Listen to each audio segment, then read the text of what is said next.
Snapping objek merupakan sebuah teknik yang harus Anda kuasai di dalam CorelDRAW, karena dengan menguasai teknik ini akan semakin efektif di dalam Anda bekerja dengan Corel. Snap artinya adalah kancing. Snap objek adalah upaya untuk menempelkan sebuah objek pada objek yang lain atau pada bidang-bidang lain yang dijadikan sebagai acuan untuk penempatan sebuah objek. Dan dengan ini akan semakin presisi nantinya di dalam Anda membuat sebuah layout. Dan Corel memberikan banyak tawaran kepada Anda untuk membuat sebuah snap. Coba Anda buka pada view, kemudian dilihat di sini ada snap to grid, snap to guideline, snap to object, dan ada dynamic guide. Oke, saya akan jelaskan satu persatu. Saya mulai dari penggaris. Di dalam Corel diberikan sebuah penggaris sebagai sebuah alat ukur, di mana penggaris ini bisa Anda tampilkan atau Anda hilangkan dengan memilih view dan mencentang ruler. Oke, saya kembalikan, saya centang rulers. Anda bisa melihat pada ujung kertas pada bagian paling kiri adalah dimulai dengan 0 dan pada bagian kanan adalah sesuai dengan ukuran kertas tersebut. Sedangkan titik 0 pada vertikal dimulai dari bawah, secara default seperti ini, dimulai dari bawah. Akan sangat sulit sekali apabila Anda ingin membuat pengaturan penempatan objek, misalnya 1 cm dari top, dari bagian atas, kita menempatkan objek. Nah, untuk itu Corel memberikan kemudahan. Anda cukup klik pada ujung dari penggaris, kemudian Anda drag dan tempatkan pada ujung-ujung kertas. Maka orientasi nolnya, pengukuran nolnya secara vertikal berada pada bagian atas, bukan di bagian bawah lagi. Anda juga bisa menggeser ke bagian objek yang Anda inginkan. Misalnya Anda ingin melakukan pengukuran di sini, sama, maka titik 0 akan dimulai di sini dan di sini. Selain itu, Anda juga bisa menggeser posisi dari penggaris ini dengan menekan Shift pada keyboard, kemudian Anda geser pada bidang yang Anda inginkan, misalnya di sini. Nah, tapi ini akan sangat jarang sekali Anda gunakan, dan ini mencontoh konsep dari meja gambar dari seorang arsitektur. Selanjutnya saya akan menerangkan tentang grid. Grid adalah sebuah garis bantu yang tidak akan di-print nantinya, di mana Anda bisa mengetahui titik-titiknya, di mana di sini berapa senti tiap kotak, dan Anda bisa mengatur sendiri. Ini seperti pada kertas trimming atau kertas milimeter maksud saya, yang biasa dulu waktu kita kecil menggunakan sebagai media untuk menggambar kita agar lebih presisi. Saya merubah dengan tools, kemudian saya pilih option, dan di sini saya memilih grid. Nah, di sini Anda bisa merubah posisi dari gridnya tadi yang ada di sini dengan mengacu frekuensinya atau dengan melihat dari spasinya. Saya mencoba di sini mengatur horizontalnya akan berulang tiap misalnya 1 cm. Saya akan buat 1 cm lagi di sini. Oke. Maka saya sudah mendapatkan gridnya berada 1 cm tiap 1 cm. Saya coba pindah dulu di sini, hingga nanti pas gridnya juga akan pindah pas 1 cm 1 cm, perulangannya tiap 1 cm. Ini adalah fungsi dari show grid untuk menampilkan view grid. Kemudian apabila kita memilih snap to grid, maka objek tersebut akan mudah ditempatkan di dalam grid-grid yang kita miliki. Contoh seperti ini, dia akan dengan mudah menempel pada grid-gridnya, karena tiap objek memiliki poin-poin, di mana poin-poin tersebut akan semakin mudah untuk ditempelkan pada bidang-bidang grid. Oke, seperti ini.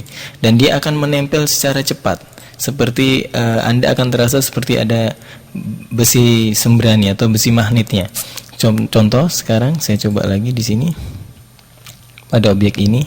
Anda akan melihat dia akan dengan mudahnya menempel pada bagian-bagian yang grid tadi. Oke. Dan ini akan sangat presisi sekali nantinya. Ketika kita perbesar, dia akan benar-benar tepat menempel pada garisnya. Oke. Berikutnya saya akan mencoba menjelaskan snap to guideline. Ini akan sangat sering sekali Anda gunakan ketika membuat sebuah layout. Saya coba matikan dulu gridnya, kemudian saya matikan juga snap to gridnya atau Ctrl Y. Oke, sekarang sudah tidak terpengaruh dengan keberadaan grid. Saya akan mencoba membuat dengan guideline atau garis bantu. Apabila Anda menginginkan penempatan guideline seperti ini, 4 cm dari bagian kiri, kemudian dari bagian atas Anda tentukan misalnya 6 cm. Maka dengan ini Anda sudah memiliki garis pembantu Anda, garis bantu Anda untuk menempatkan objek atau memulai objek dari titik mana. Seperti ini. Tentunya dengan mengaktifkan snap to guideline. Sehingga dengan demikian Anda akan semakin mudah untuk menempatkan objek Anda sesuai dengan garis-garis bantu yang Anda buat. Untuk melakukan penghapusan garis bantu, Anda cukup dengan klik pada garis tersebut, kemudian Anda tekan delete. Saya coba lagi membuat sekian misalnya, kita buat lagi. Anda juga bisa langsung memilih dari guideline yang sudah ada ini. Dan dengan klik kiri Anda geser, kemudian Anda tekan klik kanan, sama dengan memperbanyak jumlah dari garis bantu tersebut. Kemudian lepaskan. Klik kiri, kemudian lepaskan. Untuk memilih dua buah guideline ini Anda bisa menggunakan shift. Maka pada dua bidang ini sudah terpilih dan Anda bisa menghapus dengan menggunakan delete. Tetapi untuk menghapus kesemuanya dari guideline-guideline yang sudah Anda buat, maka untuk efektivitasnya Anda bisa menggunakan double klik. Kalau Anda ingin menghapus salah satu cukup dengan del, maka yang terpilih akan di delete. Tetapi apabila Anda ingin membuang semua, Anda dapat menggunakan clear pada bidang horizontal dan vertikal. Maka objeknya akan hilang. Itulah yang akan Anda bisa gunakan dengan menggunakan guideline.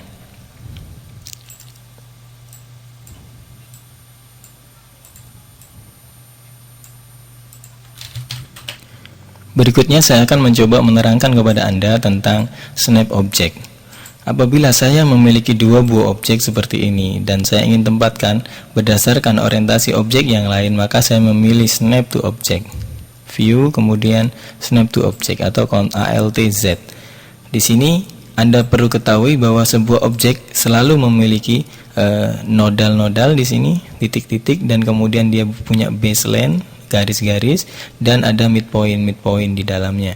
Dan ini juga ada centernya. Dan ini yang akan dijadikan sebagai acuan untuk menempatkan satu objek terhadap objek yang lain. Contohnya seperti ini. Nah, dia akan terkunci pada baseline-nya, pada titik centernya, ada midpoint. Nah, sesuai yang kita inginkan. Ini yang disebut dengan snap to object.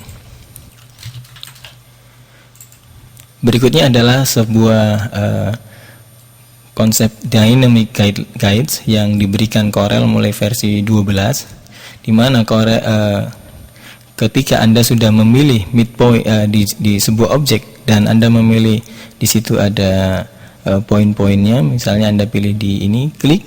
Maka ketika Anda geser, maka dia akan melakukan sebuah snapping relatif terhadap sudut maupun terhadap objek-objek yang lain. Dan ini sangat memudahkan sekali ketika Anda ingin menggeser, misalnya menggeser gambar ini 135 derajat. Klik. Sebentar. Saya pilih di sini. 135 derajat dengan jarak awal berapa senti sudah terlihat di sana. Oke. Maka akan sangat presisi sekali pergeseran yang Anda lakukan. Dan ini sangat powerful sekali yang diberikan oleh Corel. Dan dengan menguasai beberapa konsep ini, Anda akan mudah di dalam melakukan penempatan objek di dalam layout Anda. Sekarang saatnya Anda untuk mempraktekkan apa yang Anda pelajari kali ini.